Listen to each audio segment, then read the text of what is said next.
Hi hello. ഇന്ന് നല്ലൊരു ദിവസമാണ് എനിക്ക്. കാരണം ഇന്ന് നല്ല കൂളായിട്ട് എണീറ്റ് രാവിലെ ഇങ്ങനെ ഈ കാഴ്ചകളൊക്കെ കണ്ടിരിക്കാനായിട്ടുള്ള ഒരു ഫ്രീ ദിവസമാണ്. ഇന്ന് വർക്കിനൊന്നും പോകണ്ടായിരുന്നു. അതുകൊണ്ട് ഭയങ്കര ലേറ്റായിട്ടാണ് ഞാൻ എഴുന്നേറ്റപ്പോൾ കൂടെ തന്നെ മോളും എണീറ്റിട്ടുണ്ടായിരുന്നു. അപ്പോൾ എണീറ്റത് ഭയങ്കര അലമ്പൊക്കെ ആയിരുന്നു. പിന്നീട് ഓക്കെ ആയിട്ട് വന്നു കേട്ടോ. അങ്ങനെ കുറേ ടൈം അവളുടെ കൂടെ സ്പെൻഡ് ചെയ്തു കേട്ടോ. അപ്പോൾ വർക്കിനൊക്കെ പോകുമ്പം അവളുടെ കൂടെ ഇരിക്കുന്ന ടൈമൊക്കെ കുറവാണ്.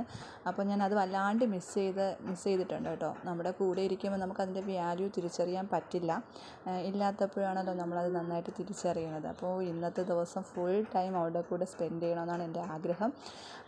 അപ്പോൾ ഞാൻ അവളെ കുറച്ച് കളിപ്പിച്ചിട്ട്, പക്ഷേ നമുക്കങ്ങനെ ഒരു വീട്ട് ഉത്തരവാദിത്വമൊക്കെ നമ്മുടെ കയ്യിലാകുമ്പോൾ നമുക്ക് അങ്ങനെ ചെയ്യാൻ പറ്റില്ല. എല്ലാ കാര്യവും നമ്മൾക്ക് ചെയ്തേ പറ്റൂ. അപ്പോൾ ഞാൻ ഗാർഡനിൽ ഒന്ന് നോക്കി, കിളികളൊക്കെ ഉണ്ട്. അപ്പോൾ അവർക്കൊക്കെ തീറ്റ വെക്കണം. ഇവരൊക്കെ വിശന്നിട്ടല്ലേ ഇരിക്കുന്നത്. അപ്പോൾ അവരുടെ കാര്യങ്ങളൊക്കെ നമ്മളല്ലേ നോക്കുന്നത്. അപ്പോൾ അതും എല്ലാം ശ്രദ്ധിക്കണം. അങ്ങനെ ശ്രദ്ധിച്ച് മോളെ ഇതിനിടയിൽ ഒരുക്കി അവളുടെ സ്കൂളിലോട്ട് പറഞ്ഞിട്ടു. അപ്പോൾ ഇന്നത്തെ വീഡിയോയിലുള്ള ടാറ്റ ബൈ ബൈ.